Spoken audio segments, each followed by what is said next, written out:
बड़ा पैसा कमाना है तो रेडी रखिए 5,000 रुपये। इनकेस आप इन्वेस्टमेंट के लिए कोई ऑप्शन सर्च कर रहे हैं तो ये मौका आपके लिए है।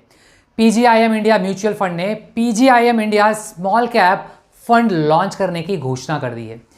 ये NFO new fund offer subscription के लिए 9 जुलाई 2021 को ऑलरेडी खुल गया है और 23 जुलाई 2021 को बंद हो जाएगा, क्लोज हो जाएगा। स्कीम का पर्पस मुख्य रूप से स्मॉल कैप कंपनियों के इक्विटी और इक्विटी से जुड़े इंस्ट्रूमेंट्स में इन्वेस्ट के जरिए लॉन्ग टर्म हाई रिटर्न हासिल करना है।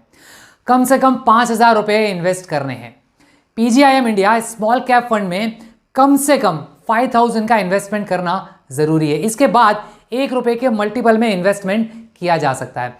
एडिशनल परचेज भी कम से कम 1,000 रुपये का ही होगा और उसके बाद वो भी ₹1 के मल्टीपल में इन्वेस्ट किया जा सकता है। SIP सिस्टमैटिक इन्वेस्टमेंट प्लान, अगर सिस्टमैटिक इन्वेस्टमेंट प्लान करना चाहें तो भी कम से कम 1,000 रुपये के 5 इंस्टॉलमेंट और उसके बाद मंथली या क्वार्टरली SIP के लिए ₹1 के मल्टीपल में इन्वेस्ट किया जा सकता है। मंथली और क्वार्टरली SIP के लिए टॉपअप प्रीमियम लगभग ₹100 के आसपास है और उसके बाद ₹1 के मल्टीपल में इन्वेस्टमेंट होगा। PGIM India small cap fund में इन्वेस्टर्स का कम से कम 65% पैसा 65% पैसा स्मॉल कैप स्टॉक्स में ही लगाया जाएगा। पीजीआईएम इंडिया म्यूचुअल फंड ने कहा है कि ये न्यू फंड अपने कॉर्पस का कम से कम 65% निवेश स्मॉल कैप कंपनियों में ही करेगा। इसके अलावा स्कीम, इक्विटी रिलेटेड इंस्ट्रूमेंट्स और ओवरसीज स्टॉक्स में भी निवेश करेगा। साथ ही ये दूसरे शेयर्स और शेयर्स रिलेटेड इंस्ट्रूमेंट्स में भी इन्वेस्ट करेगा ताकि मैक्सिमम रिटर्न के हिसाब से एक पोर्टफोलियो, अच्छा पोर्टफोलियो तैयार किया जा सके।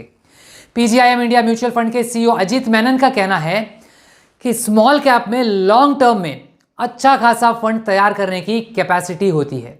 करंट टाइम में इकोनॉमी पटरी पर आ रही है और डिमांड बढ़ रहा है, जिसका फायदा स्मॉल कैप कंपनियों को भी मिलेगा। आर्थिक आंकड़ों में सुधार के साथ साथ स्मॉल कैप कंपनियों के कॉर्पोरेट मुनाफे में भी सुधार की उम्मीद की जा रही है। नया फंड लॉन्च करने का पर्पस इन्वेस्टर्स को construction, textile, real estate, chemicals और एग्रोकेमिकल्स, इंडस्ट्रियल और पेपर जैसे बिजनेस की श्रेणी में इन्वेस्टमेंट का मौका देना है। इन सेक्टर्स में आगे मजबूत ग्रोथ की उम्मीद की जा रही है। SIP और म्यूचुअल फंड्स में मेजर लोगों को अच्छा रिटर्न मिला है, लेकिन ध्यान रहे ये मार्केट जोखिम भरा भी है। सो इन्वेस्ट करने के पहले पूरी जानकारी ले लें। मैं अपने आने वाले वीडियोस में आपको बहुत सारे ऐसे स्कीम्स के बारे में बताने वाला हूं जो गवर्नमेंट और PSU ने स्पेशली आम जनता के लिए बनाया है, लेकिन बहुत लोगों को इसकी जानकारी नहीं है। फिर मिलेंगे अगले वीडियो में कुछ और रोचक और इंटरेस्टिंग टॉपिक के साथ। Thank you.